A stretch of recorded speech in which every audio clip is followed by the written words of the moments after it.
사도행전 19장 11절에서 22절 하나님의 말씀을 들으십시오.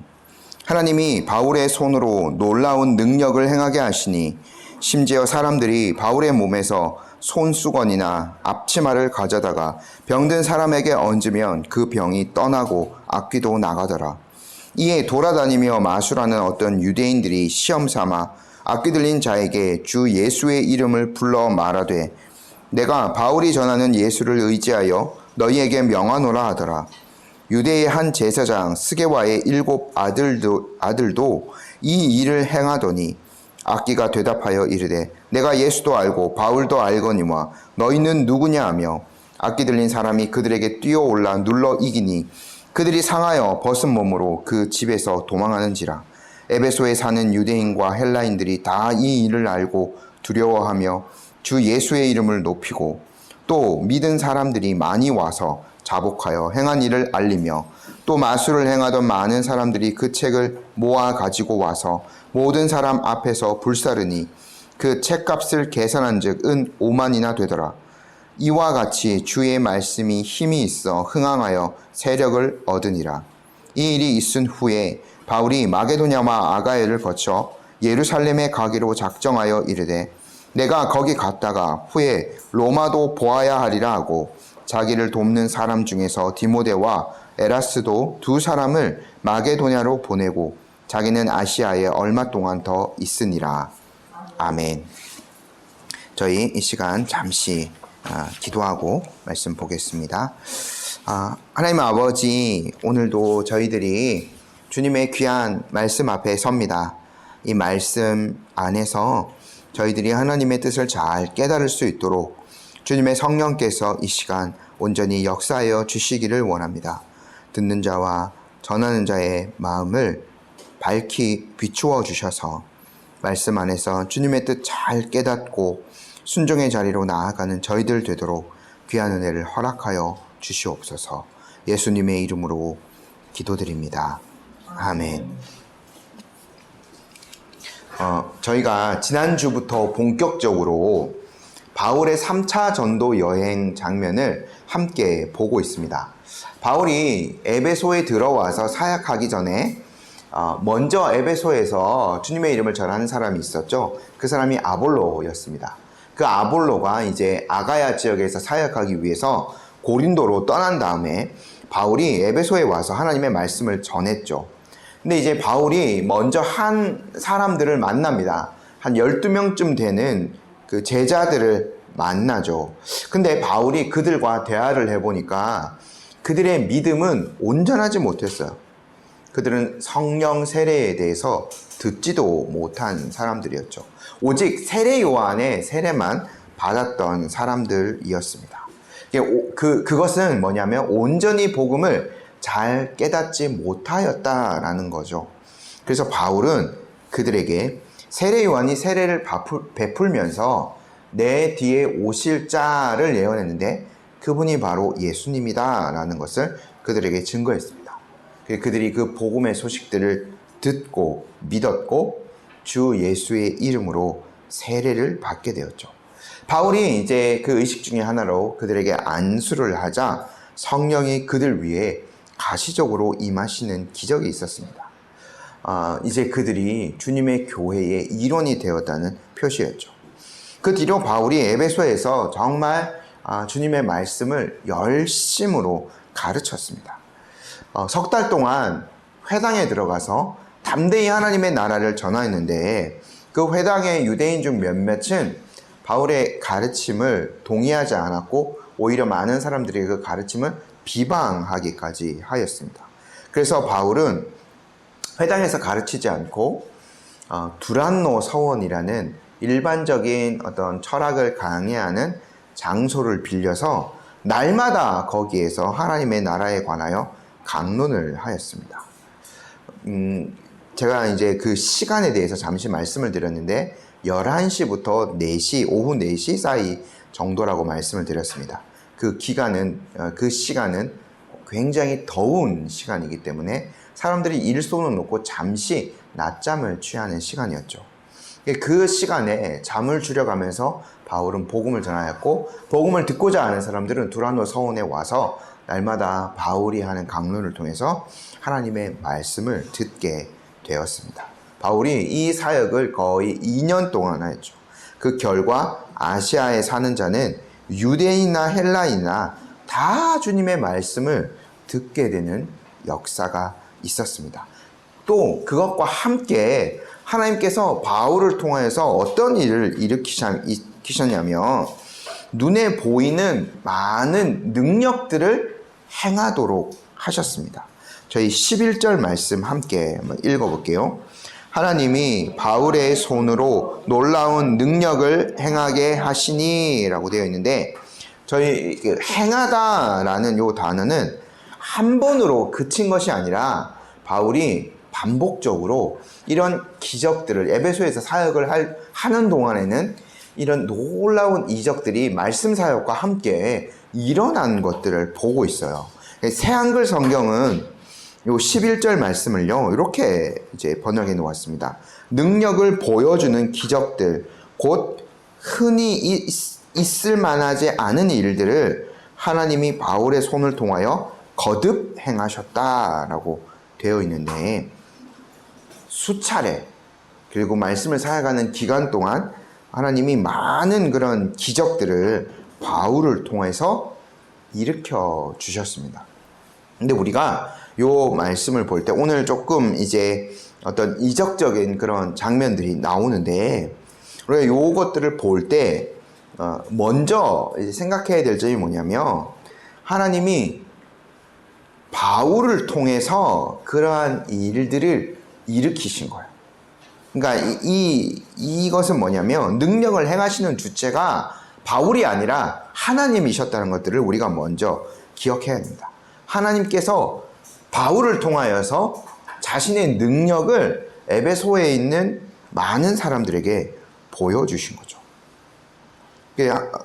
저희가 이제 사도행전에서 나오는 여러 그 이적적인 그 장면들을 보았는데, 심지어 이제 그 베드로가 죽은 사람을 살리기도 했죠. 그 뒤에 이제 유두고라는 그 청년이 말씀을 듣다가 20장에 저희가 보게 될 텐데, 그 이제 떨어져서 거의 숨을 거두었을 때 또 바울이 살리는 장면도 나옵니다. 이런 이적적인 것들이 몇 차례 등장하는데, 이 모든 것들은 하나님께서 사도들을 통하여서 자신의 능력들을 그 복음을 듣는 사람들에게 알려주신 거예요. 그러니까 우리가 사도라는 직분에 대해서 더 잘 이해할 필요가 있고요. 또 뭐냐면, 사도들의 말씀 선포와 함께 이러한 이적들이 일어났다는 것들을 저희가 좀 잘 이해해야 될 필요가 있겠습니다. 그래서 제가 한 3가지 정도로 이제 하나님께서 왜 이 복음 선포와 함께 이러한 이적들을 일으키셨는가를 먼저 정리하고요, 저희 계속 한번 말씀을 봤으면 좋겠는데, 첫 번째로 제가 방금 말씀드렸던 대로 이 이적을 일으키신 목적은 하나님의 최고 능력과 권위들을 보여주시기 위함입니다. 오늘 이제 본문에서 봤는데, 에베소에서 많은 어떤 귀신들의 그 일들이 있었어요. 그래서 이제 귀신들을 쫓아내는 사람도 아주 많이 있었죠.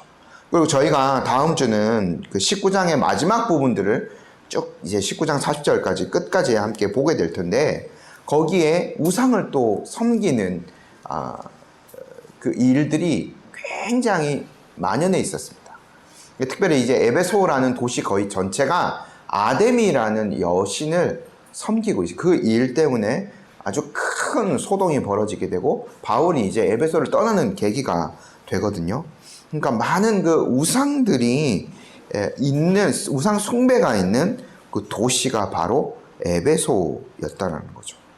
그래서 하나님께서 이러한 이적들을 일으키시면서 참 하나님의 능력이 무엇인지, 또 누가 참된 하나님의 사도이자 대변자인지를 사람들에게 확실하게 증거해 주신 겁니다. 그런 이적들을 통해서 지금 하나님의 말씀을 바르게 전하고 있는 이 사도 바울이 참된 하나님의 대변자이다 라는 것들을 수많은 사람들에게 드러내 보여주신 거죠. 두 번째는요, 하나님의 긍휼하심이 또 여기에 담겨져 있는 겁니다. 이적들에게.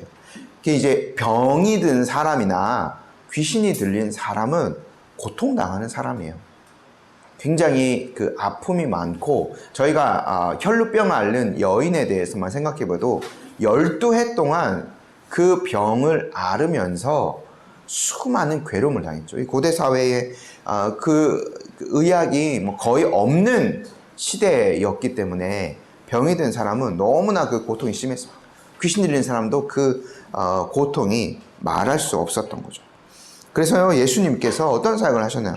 갈릴리와 그 여러 지역들을 돌아다니시면서 사람들의 그 연약함을 담당하시는 사역을 하셨어요. 제가 마태복음 4장 말씀 한번 읽어드릴게요.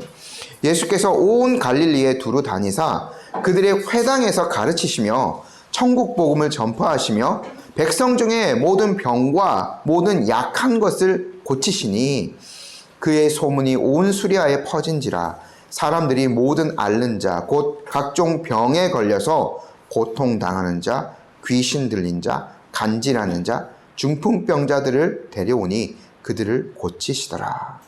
사실 바울과 이 전도팀은요, 예수님의 이러한 사역을 그대로 물려받은 거예요. 예수님께서 회당에서 가르치시면서 천국 복음을 전파하셨죠. 바울이 이것들을 그대로 본받아서 가는 곳마다 먼저 회당에서 전파하지 않았습니다. 이 사람들이 바울을 쫓아내기 전까지는 회당에 머물면서 예수님처럼 천국 복음을 전파했어요. 또 예수님이 무슨 사역을 하셨어요? 그들을 긍휼히 여기셔서 모든 병과 모든 약한 것들을 예수님께서 고쳐주셨어요. 하나님이 그의 백성을 품고 사랑하고 계신다는 것들을 예수님께서 그 병든 것들을 고쳐주시면서 드러내신 거죠. 또요, 귀신 들린 자의 그 귀신을 쫓아내 주셨잖아요. 그러니까 그 억압에서 해방시켜 주신 거죠. 예수님께서 이것을 통해서 자신의 그 신적인 능력을 드러내 보여주신 겁니다. 그래서요, 예수님을 통해서 병 고침을 받은 사람, 예수님을 통해서 귀신 들림에서 해방당한 사람은 하나님의 능력을 통해서 병을 고침받은 것이고, 하나님의 능력을 통하여서 귀신에게서 자유함을 얻은 것입니다. 그렇게 하나님의 긍휼하심을 그들이 덧입었던 거죠. 그래서 이제 그 사역을 그대로 물려받은 사도들도 예수님의 사역을 본받아서 이런 사역들을 하는 거예요. 이 에베소 지역도 마찬가지입니다. 물론 에베소가 굉장히 발전된 도시였고 상업도 발전되고 문화적으로도 이제 뛰어난 도시였다고 말씀드렸지만, 그러나 사실 사람들의 형편은 동일했죠. 병과 고통과 악한 영적인 세력에 눌려서 이들은 살아가야만 했어요. 이들의 삶은 고단하고 슬픔에 가득 차 있었죠. 이러한 자들에게 하나님의 능력이 와서 닿습니다. 그러자 병이 낫고 귀신도 쫓겨가죠. 하나님께서 사도들을 통해서 이러한 일들을 일으키셔서 그들을 향한 긍휼하심을 그렇게 드러내 보여주신 겁니다.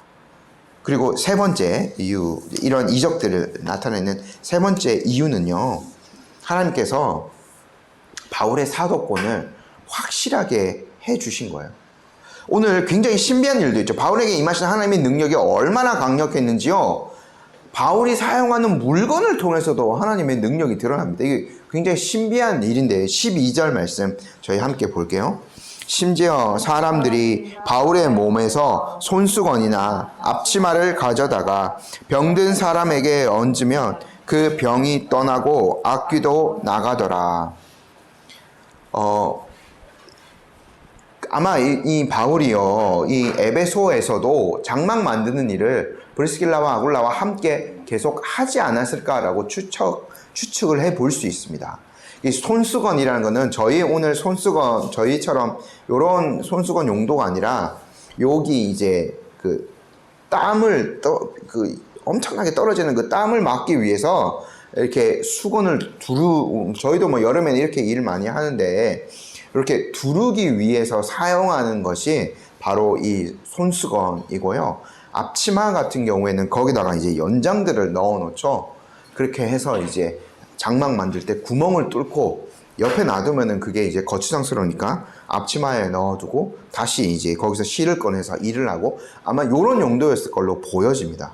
근데 하나님께서 그런 바울의 물건들을 통하여서도 이적들을 일으키시는 거고, 이게 굉장히 매우 신비한 일인데, 저희가 이미 일전에 사도행전 말씀을 통해서 이러한 이적들이 일어나는 것을 보았습니다.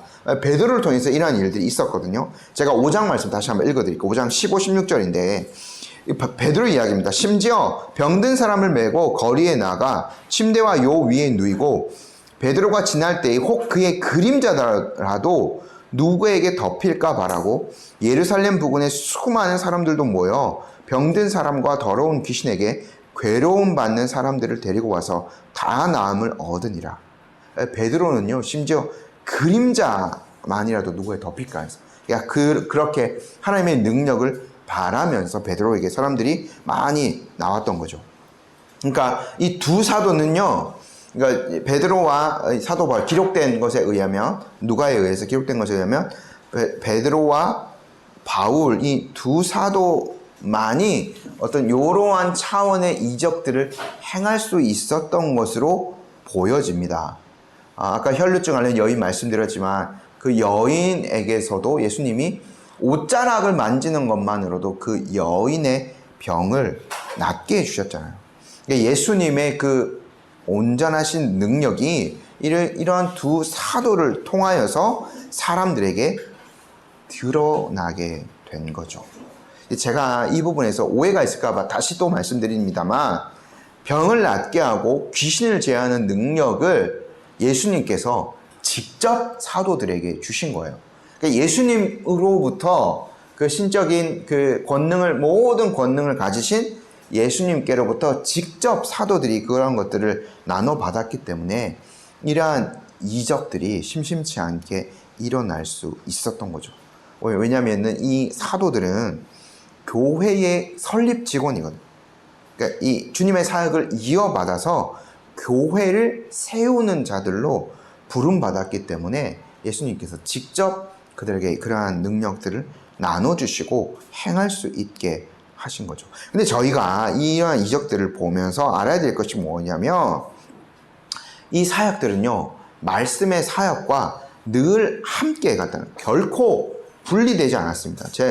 저희가 이제 본문이 길어져서 제가 이제 중간에 10절까지 자르고 다시 또 이렇게 11절부터 말씀을 드립니다만, 앞에서요, 바울이요, 3개월 동안은 회당에 들어가서 열심히 하나님의 나라에 대해서 강론하였죠.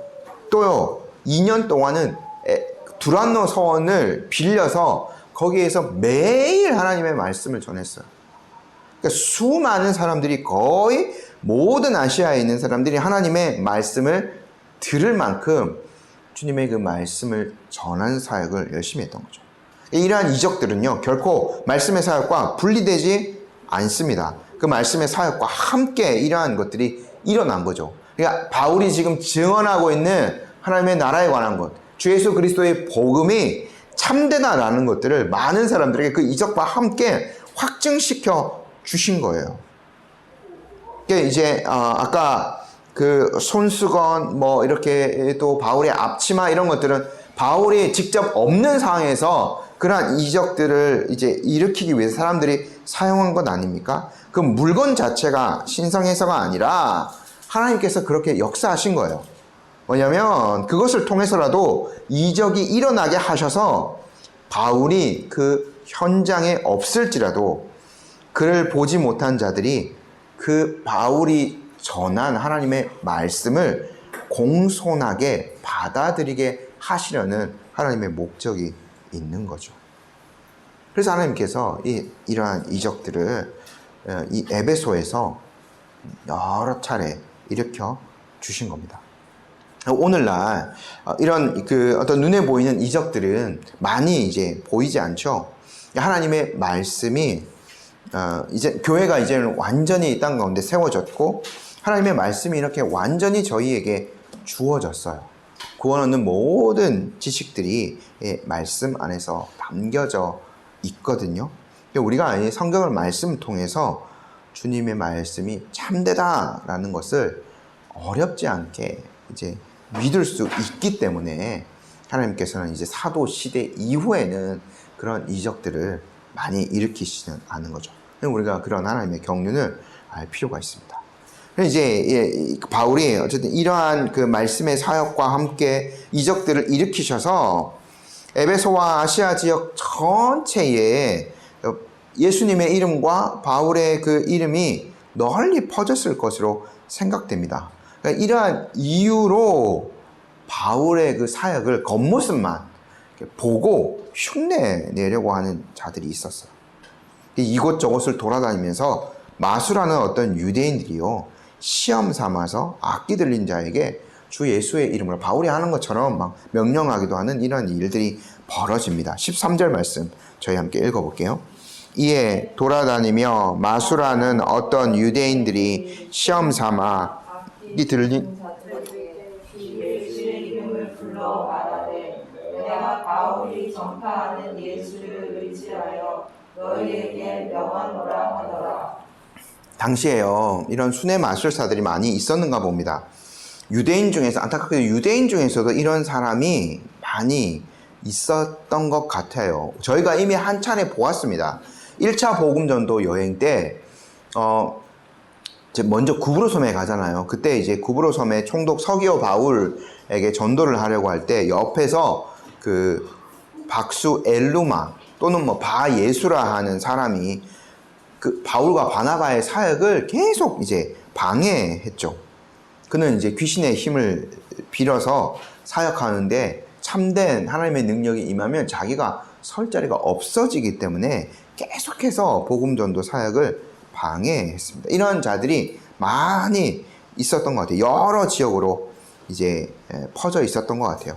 근데 이제 이 에베소에서 이러한 일들을 하는 사람은 바울의 행동을 보니까, 바울이 저렇게 온갖 능력을 행하는 것들을 보니까 예수의 이름이 더 귀신을 잘 쫓아내는가 보다 라고 생각하여서 시험 삼아서 예수님의 이름으로 귀신을 한번 쫓아내 보려고 했던 것 같아요. 근데 이제 그 중에서 이제 스게와의 7 아들들도 있었거든요. 이 사람들에게는 조금 특별한 일이 일어나고 맙니다. 14절, 15절 저희 함께 읽어볼게요. 유대의 한 제사장 스게와의 7 아들도 이 일을 행하더니 악귀가 대답하여 이르되 내가 예수도 알고 바울도 알거니와 너희는 누구냐 하며, 일단 좀 저희가 이해하기 힘든 게 유대인 중에서도 이런 그 돌아다니면서 마술하는 자들이 있는 것도 조금 좀 그런데 제사장의 아들들, 그러니까 제사장 가문에 속한 사람이라고 보면 됩니다. 이 일을 했다라는 거예요. 근데 이 스게와라는 이 사람들의 그 아버지 또는 조상은 좀 혼합주의에 빠져 있었던 사람인 것 같습니다. 그러니까 유대교 배경을 갖고 있지만 마술, 뭐 이교 예식 이런 것들을 이제 결합하여서 조금 독특한 어떤 사역들을 하고 있던 자들로 보여져요. 그러니까 귀신을 내쫓고 또 그것으로 많은 또 경제적인 유익을 누렸겠죠. 이제 저희가 그것들을 어디서 추측해 볼 수 있냐면, 바울이 빌립보에서 감옥 갇혔을 때 그 귀신 들린 그 여종의 귀신을 쫓아내줘서 그것으로 발단이 되어서 바울이 옥에 갇히잖아요. 그러니까 이제 이러한 사역들을 통해서 많은 경제적인 이득을 얻을 수 있었던 것 같아요. 그러니까 이 스게와라는 사람은, 그러니까 온전한 그 진리보다, 참된 종교보다 그러한 것들을 더 추구했던 사람으로 보여지죠. 축기라는 그 목적을 위해서 진리와 참된 종교를 뒤로 이제 버려버린 자입니다.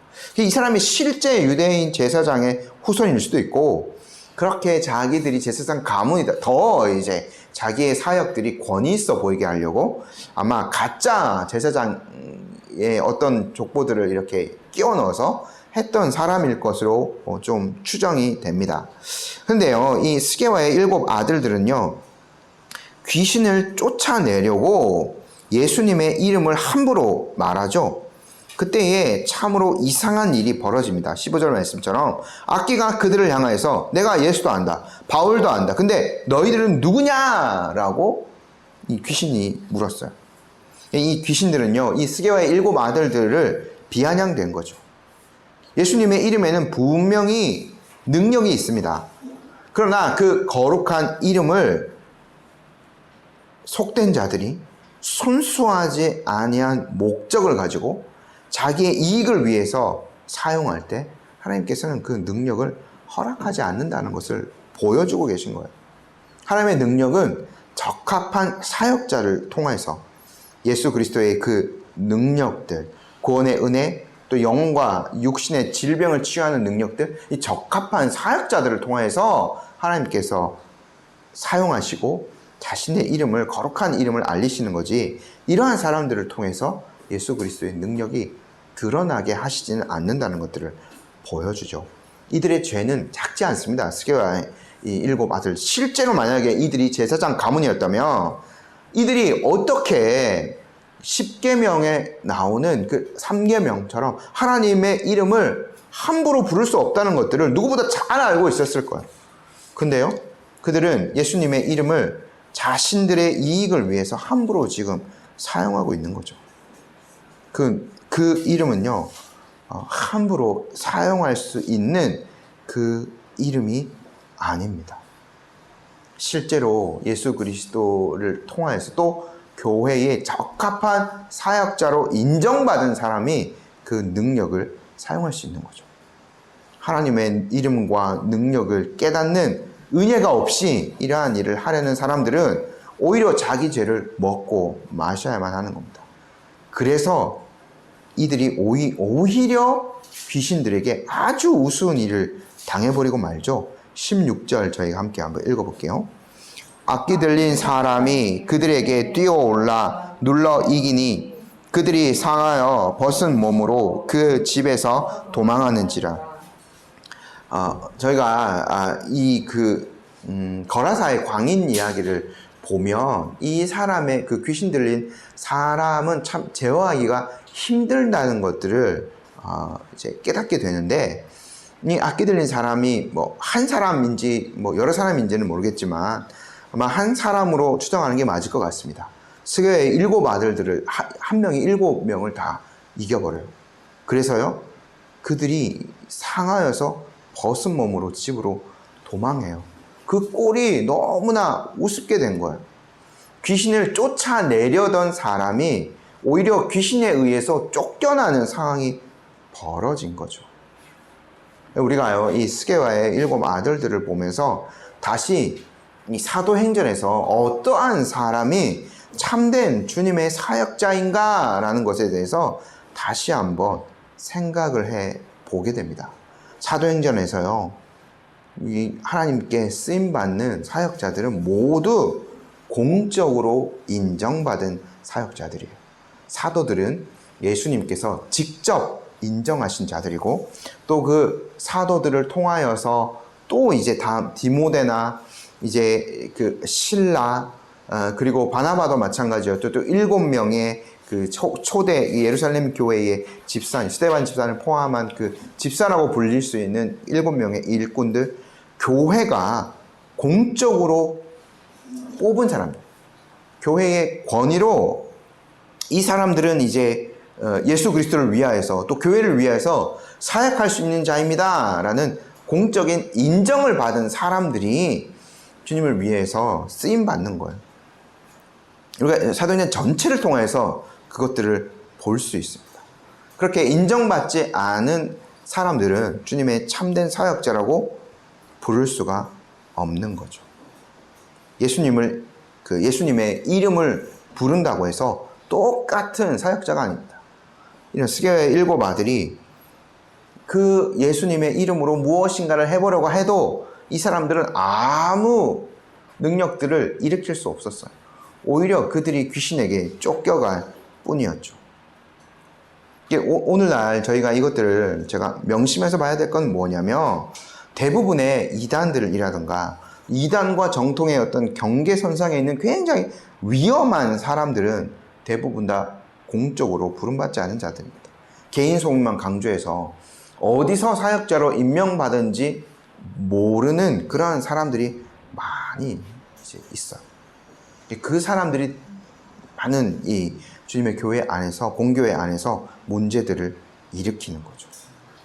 이러한 그 공적인 주님의 사역자의 과정을 거치려면 이제 최소한 5년 이상의 그 과정들을 거쳐야 됩니다. 저희 교단 생각해보면 3년 동안 신학을 공부를 해야 되고요.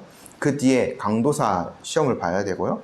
강도사 시험에 합격해서 1년, 최소한 1년의 그 과정들을 보고 교회에서 청빙, 그러니까 담임 목사라 청빙뿐만 아니라 부목사로, 저도 이제 제가 예전에 사당동 교회에서 이제 부목사로 정식으로 이제 노회의 청빙을 요청해서 이제 목사로 안수를 받거든요. 그러니까 최소한 5년 정도의 기간이 걸려요.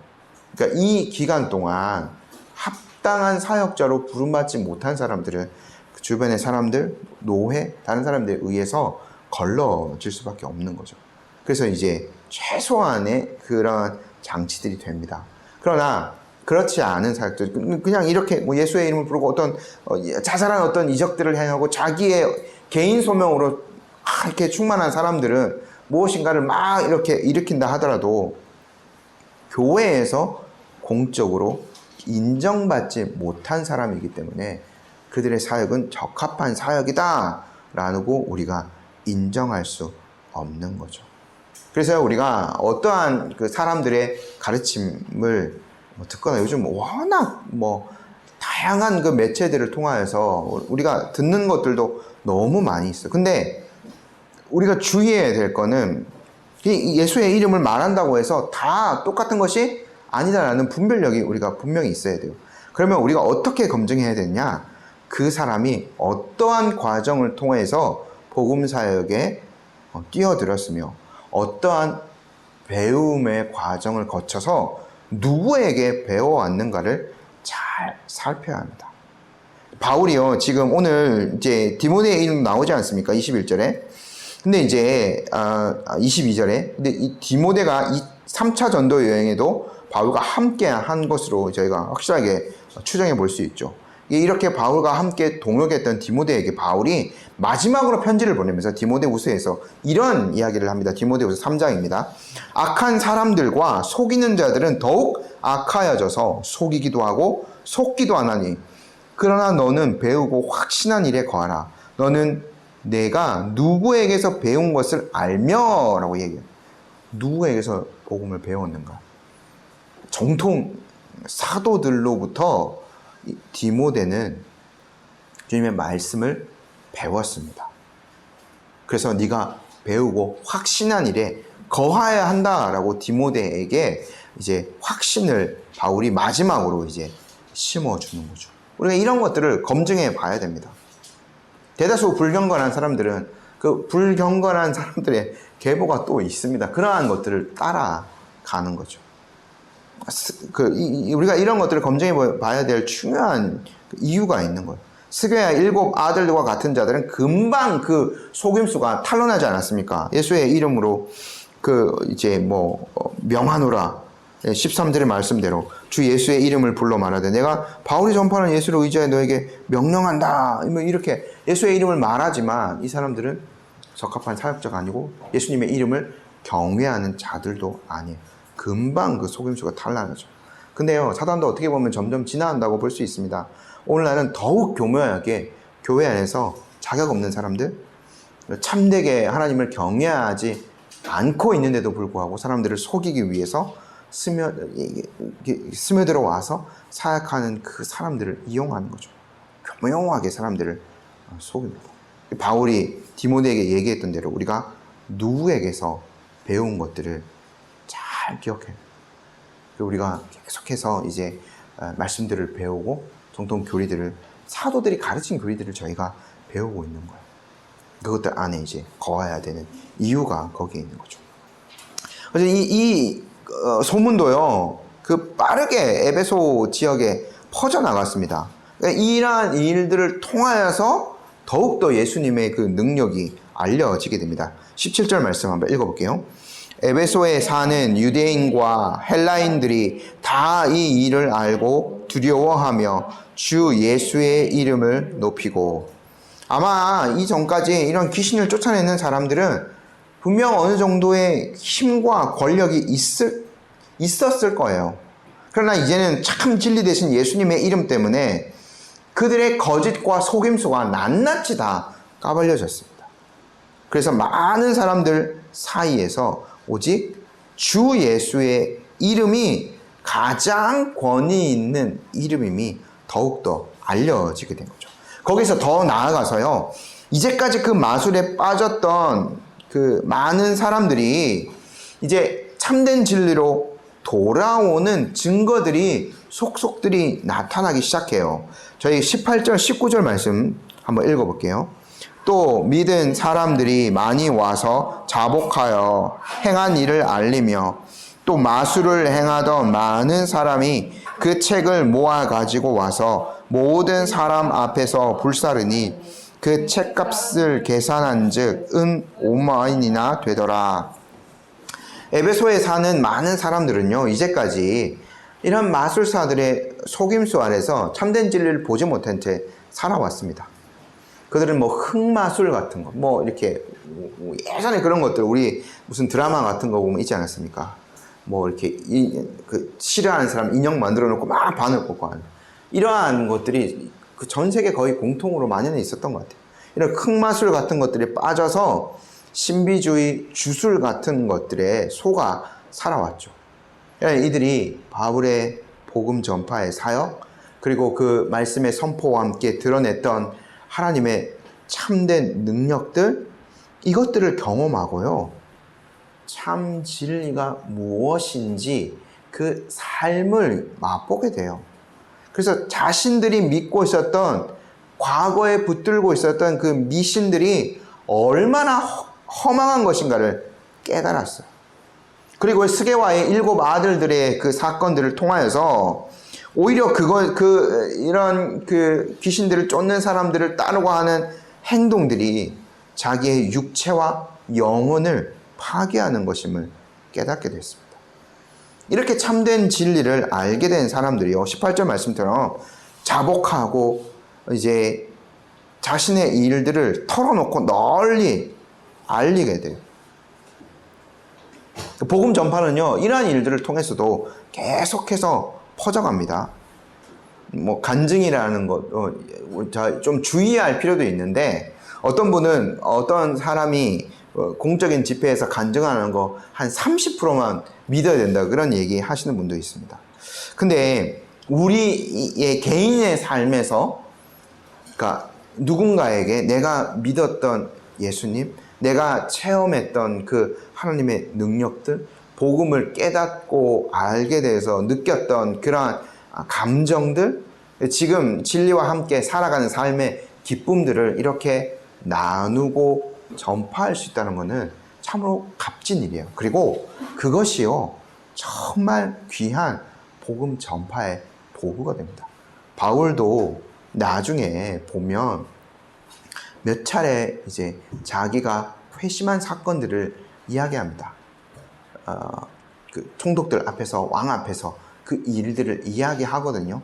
그렇게 하나님이 역사하신 것은 진리이기 때문에 그것들을 통하여서 그 주님의 사랑을, 그 복음을 전하는 거죠. 그러니까 이 개인적인 어떤 간증, 내가 어떻게 살았고 어떠한 과거에서 벗어나서 참된 진리를 누리는 삶이 얼마나 행복한 것인가를 나누는 것은 매우 강력한 복음 전파의 도구가 됩니다. 그래서 에베소에서요, 믿은 사람들은 그것을 깨달았고 참된 은혜의 전파자들이 되었던 거예요. 그리고요, 그 마술을 행하던 사람들도 많은 변화를 겪었습니다. 그들이 사람들을 속이고요, 이 책이라는 것은 아마 오늘날에 저희 뭐 그런 것들 많이 있죠. 뭐 부적처럼 뭐 써주었던 것들, 그런 그 책들, 그러니까 이 당시에는 파피루스라고 볼 수 있겠습니다. 이제 갈대 같은 거를 얇게 해서 만든 그런 종이나 뭐 양피지나 가죽에다가 글씨를 쓸 수밖에 없었죠. 이런 종이가 없는 시대였기 때문에. 그래서 이제 부적처럼 써줬던 것들을 다 들고 나와서 불태웠죠. 근데요, 이 책이라고 되어 있는데 오늘날 책이랑은 좀 다르지만 이 당시에는 이러한 그 인쇄술이 발전하지 않았기 때문에 이것들이 매우 비쌌어요. 그 책값이요, 상상을 초월할 정도입니다. 신약 성경을 다 필사한 그런 그 것을 이 당시에 뭐 성경으로 모아서 돈으로 계산해 보면 우리나라 돈을 억대가 넘을 거라고 이제 예전에 그 신약을 배울 때 어떤 교수님이 하신 말씀이 생각나거든요. 일일이 다 필사해야 되고 그 양 가죽을 펴서 다 말려야 되고 철필로 그거 긁으면서 이제 써야 돼요. 그러니까 이러한 책들이 굉장히 비싸죠. 고가 제품이에요.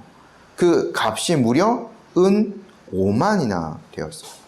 이 자그마치 이게 어느 정도 되냐면 은 한 개를 이제 보통 하루치 품삯으로 보거든요. 그러니까 이제 이렇게 되면 5만일 정도, 그러면은 대략 한 150년 정도의 그 사람의 품삯에 해당하는 어마어마한 그 책들이 모여서 불태워진 거예요. 그러니까 이 사람들의 입장에서는 이게 얼마나 사실 아까웠겠어요. 엄청난 돈이에요. 그거 계속 거기에 머물러 있고 이거 그 만든 것들 막 이렇게 팔고 하면은 돈을 많이 벌 수 있거든요. 예수님의 그 참된 능력을 경험하고는 그것들을 다 포기했습니다. 이 사람들의 그 회심이 참되다는 증거가 여기에서 드러나 보게 되는 거죠. 돈을 포기했죠. 안정적인 수입원도 포기했습니다. 이 사람들이 자기의 미래가 어떻게 될지 몰라. 이거 다 이제 불태워버리고, 그리고 이제 마술을 행하던 사람이 이제 자복하고 이렇게 했으니까 다시 이걸로 돌아갈 수 없지 않습니까? 불안한 미래를 선택한 거죠. 그러나 이 사람들은 참된 회개를 했습니다. 자기들이 얼마나 영혼들을 잘못된 길로 인도하고 있었고 그것이 아무것도, 하나님의 능력 앞에서는 그 귀신을 부리고 쫓아내고 하는 것들이 아무것도 아님을 다 알았어요. 그렇기 때문에 그들은 과감하게 자기들의 직업, 돈, 안정적인 삶 같은 것들을 포기할 수 있었다. 제자의 길에 들어서면서 온전한 대가를 지불한 겁니다. 배를 버려두고 주님을 쫓았던 사도들의 길을 이 사람들도 따라가고 있는 거죠. 에베소 안에 이러한 그 귀한 믿음의 역사들이 일어나고 있는 거예요. 그렇게 해서요, 이러한 일들, 모든 것들을 통해서 더욱더 주님의 말씀이 능력을 얻고 세력을 떨치게 됩니다. 20절 말씀 한번 읽어볼게요. 이와 같이 주의 말씀이 힘이 있어 흥왕하여 세력을 얻으니라. 에베소의 은혜의 역사들이 있었습니다. 매일 두란노 서원에서 하나님의 말씀이 가르쳐진 것은 물론 가시적으로 보이는 하나님의 능력이 드러나는 이적들을 통해서 주님의 말씀이 힘을 얻었어. 그리고 원래 에베소 도시, 사람들의 영혼을 지배하고 있던 미신, 흑마술 같은 것들이 이제 크게 힘을 잃어버렸어요. 참된 진리가 전파되자 어둠의 세력이 쫓겨갔습니다. 요한 1서에서 우리가 그에게서 듣고 너희에게 전하는 소식은 이것이니 곧 하나님은 빛이시라 그에게는 어둠이 조금도 없으시다는 것이니라. 이 빛 대신 주님의 이름이 이 에베소 땅에 비춰지자, 생명의 빛이 비추어지자 그곳에는 어둠이 달아나게 되었습니다. 어둠이 설 곳이 없습니다. 그렇게 주님의 나라가 에베소와 이 아시아 지역 안에서 점점 더 왕성하게 세워져 가고 있는 거죠.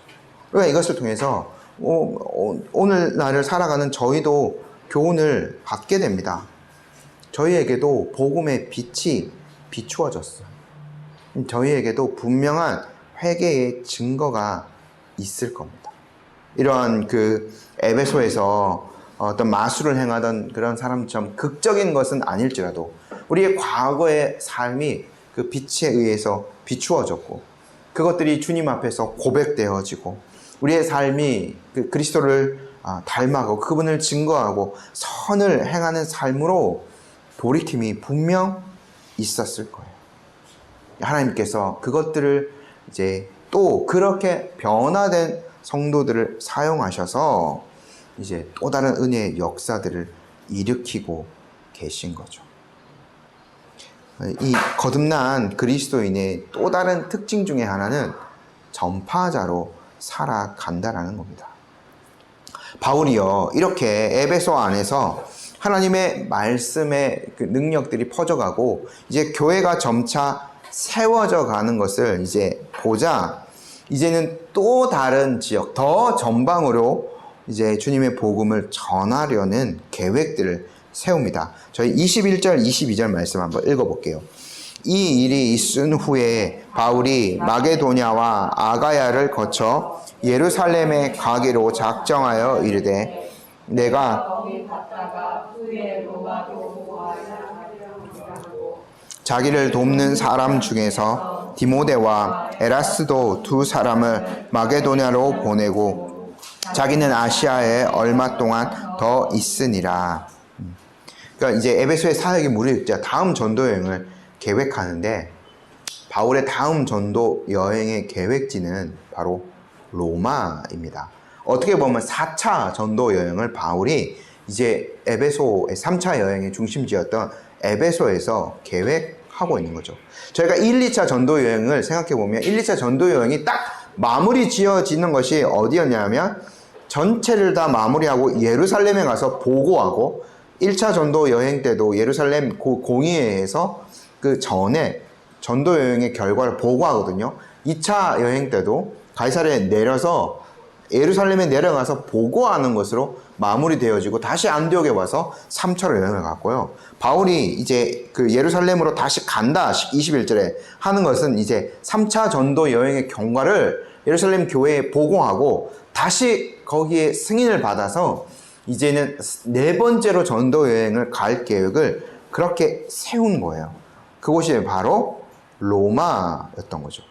이러한 사역들을 준비하기 위해서 이제 미리 디모데와 에라스도 두 사람을요, 이제 마게도냐와 아가야 지역으로 보내게 됩니다. 여기에는 조금 더 복잡한 문제들도 있는데, 연보를 해서 이제 예루살렘에 구제하는 것들을 이제 보내는 그런 문제들도 있었고, 또 바울이 일단 아시아에 있는 교회들, 그러니까 1차 전도 여행에서 개척했던 교회들은 돌아보았는데 2차 전도 여행에서 개척했던 지금의 유럽 지역에 있는 그 교회들은 다시 돌아보지 못했죠.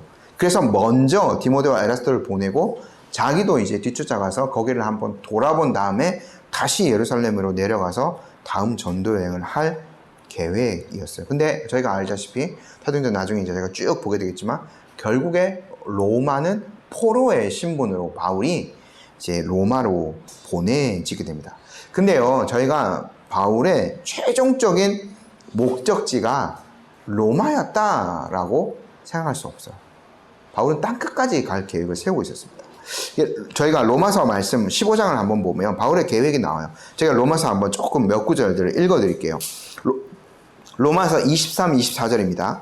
이제는 이 지방에 일할 곳이 없고 또 여러 해 전부터 언제든지 서반하러 갈 때에 너희에게 가기를 바라고 있었으니 이는 지나가는 길에 너희를 보고 먼저 너희와 사귐으로 얼마간 기쁨을 가진 후에 너희가 그리로 보내주기를 바람이라.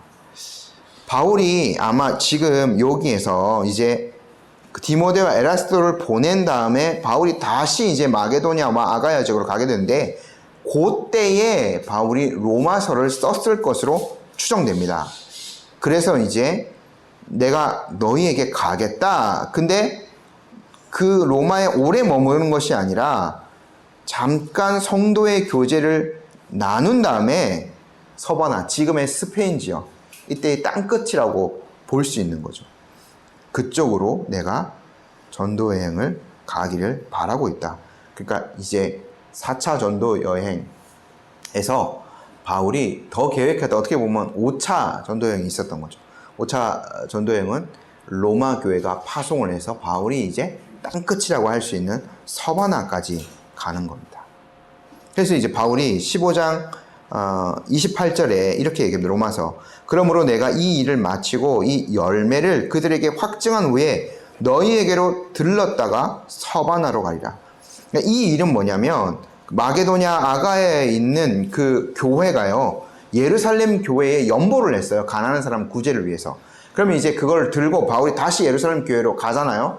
이렇게 3차 전도 여행이 마무리되는 거예요. 이렇게 해서 다시 예루살렘에서 로마로 간 다음에 로마에서 서바나까지 가겠다고 바울이 자기의 계획을 밝힌 거죠. 그러니까 최종 목적지는 땅끝이었던 서바나, 지금의 스페인 지역이라고 보여집니다. 그러니까 바울이요, 주님의 복음을 땅끝까지 전하, 예수님 명령하셨던 대로 모든 민족에게 복음을 전하는 그 원대한 비전을 갖고 있었던 거죠. 그렇게 해서 이제 이 지역마다 최선을 다, 그러니까 여기에 더 많이 이제 머무르고 시간을 더 투자하면 좋지만 자기가 할 수 있는 영역에서 최선을 다해서 교회를 세워놓고 장로들, 지도자들을 세워놓고 더 전방으로 가는 것이 바울의 선교 계획이었던 거죠. 몇 가지를 좀 한번 이제 좀 적용점을 찾아보고 생각해 보면서 오늘 설교를 마무리하려고 합니다. 이렇게 주님의 말씀을 신실하게 전할 때 복음의 능력이 나타나게 됩니다. 오늘날 저희들이 주님의 능력을 쉽게 경험할 수 없어요. 이것은 제가 아까 말씀드렸던 대로 지금은 사도들이 있는 시대가 아니기 때문에 그러한 이제 사도들이 했던 어떤 그러한 그 능력들은 오늘날 거의 드러나지 않는 것, 사실은 그게 합하다고 보여집니다. 그러나 다른 어떤 것들, 에베소에 사는 사람들이 자기의 죄를 자복하면서 그 마술을 행했던 그 책들, 그것들을 다 가지고, 다 엄청난 그 돈이 될 수 있는 것들을 가지고 와서 불태워온 이런 회심의 역사들, 이러한 것들이 이 안에서 일어났잖아요. 오늘날 우리 안에 이러한 것들이 많이 보이지 않아요.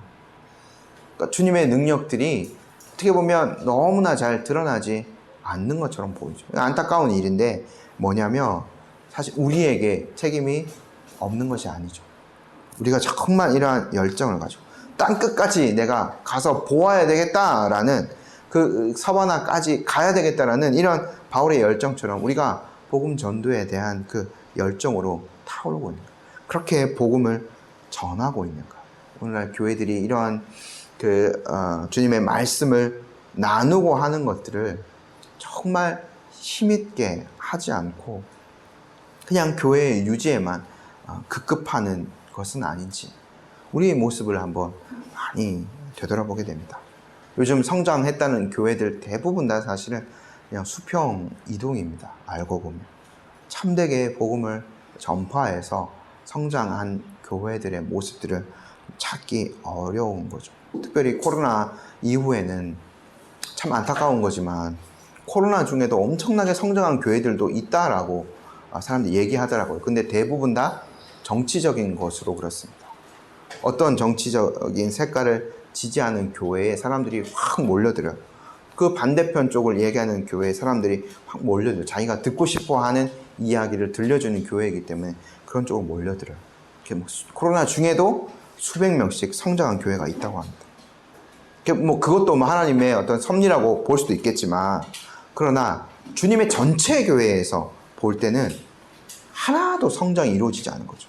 여기에 있던 사람이 여기로 가는 거고, 여기 있던 사람은 또 일로 정치적인 색깔 때문에 이동하는 것일 뿐, 주님의 전체 교회의 공교회적 입장에서는 하나도 성장하지 않은 겁니다. 참으로 안타까운 일이죠. 그렇게 해서 우리 교회에 사람이 많아졌다고 자랑거리가 결코 되지 않는 거죠. 순수한 복음의 전파를 통하여서 믿지 않는 사람이 이렇게 회심하고 자기의 죄를 자복하고 하나님 앞으로 나오는 이러한 일들이 우리 안에 이제는 너무나 흔치 않은 일이 되어버렸습니다. 저희가 막중한 어떤 부담감과 책임을 갖고 있어야 되겠죠. 오늘날 눈에 보이는 귀신의, 이 에베소처럼 눈에 보이는 어떤 귀신의 세력이 없는 것처럼 보이죠. 그러나 우리가 이 시대를 더 잘 분별해야 될 것 같습니다. 어떻게 보면 더 강력한 귀신이 보이지 않게 모든 사람들을 지배하고 있어요. 맘몬이라는 거죠. 돈이요. 사실은 모든 사람들이 그것들을 따라가고 있습니다. 물질을 추구하고 더 잘 사는 것, 요즘 더 심각해졌죠. 아파트 값에 따라서 사람들이 자기 양심을 그냥 다 팔아버립니다. 돈이라면 모든 것을 다 이제 영혼을 팔아서라도 돈을 벌려고 하는 사람들로 넘쳐나는 시대에 우리가 살아가고 있어요. 이 에베소 같은 경우에는 불쌍한 많은 사람들이 이러한 마술들, 미신들에 얽매여서 살아갔다면 오늘날은 사람들이 다 물질을 추구하며 돈에 얽매여서 그렇게 살아가는 거죠. 눈에 보이는 어떤 귀신을 쫓아내고 하는 그 역사들이 오늘날 뭐 보이지는 않습니다만, 그러나 사람들의 마음을 이렇게 지배하고 있고 참된 진리에는 관심을 기울이지 않게 하는 그 일들이 오늘날 더 강하게 사실은 모든 사람들을 얽매이고 있는 거죠. 사실은 복음이 가장 필요한 시기 오늘입니다. 그리고 영혼의 질병, 육신의 질병, 요즘 마음의 질병도 있죠. 우울증. 뭐 이 당시도 뭐 우울증이 없었다는 것은 아니지만 많은 사람들의 영혼과 육체를 힘들게 하는 것들도 있습니다. 그리고 직접 뭐 사도 바울처럼 해서 능력이 나타나고 갑자기 우울증이 떠나고 이런 것은 아니지만, 그러나 주님의 복음으로 말미암아 참된 삶의 소망을 얻게 할 수 있고 새로운 동력을 저희가 심어줄 수 있는 거죠. 그리스도의 능력이 그 안에 나타나는 것들 우리가 분명히 할 수 있는 일입니다. 이러한 일들 우리에게 맡겨주니까 우리가 책임을 가지고 이 시대 안에서 주님의 말씀을 전하고 복음을 전하고 그리스도의 사랑을 전하는 일들 잘 감당하는 저희가 되었으면 좋겠습니다. 잠시 기도하겠습니다. 하나님 아버지,